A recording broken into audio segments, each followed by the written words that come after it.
Hello everyone, আসসালামু আলাইকুম। সবাই কেমন আছো? কিছুদিন আগে আমি ঘুরে এসেছিলাম জাহাঙ্গীরনগর বিশ্ববিদ্যালয়ে এবং বলতে গেলে এখানের সবুজ আর শান্তি সত্যিই অনন্য।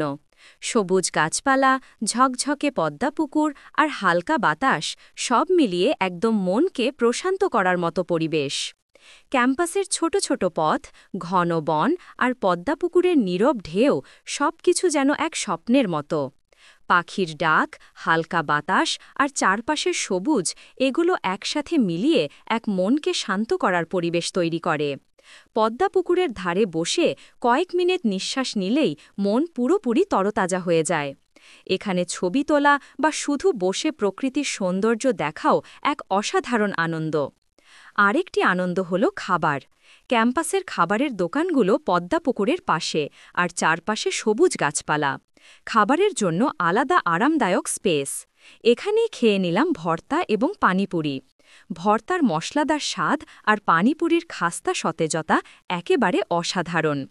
এখানে বসে খাওয়া মানে শুধু খাওয়া নয়, বরং প্রকৃতির সঙ্গে মিলিয়ে ছোট একটি আনন্দের মুহূর্ত। এটি এমন একটি এক্সপেরিয়েন্স যা তুমি ভুলতে পারবে না। কিছুদিন আগে ঘুরে আসা এই অভিজ্ঞতা সত্যিই অসাধারণ ছিল। পদ্মাপুকুর, সবুজ গাছপালা আর সুস্বাদু খাবারের মিল এক অনন্য আনন্দ।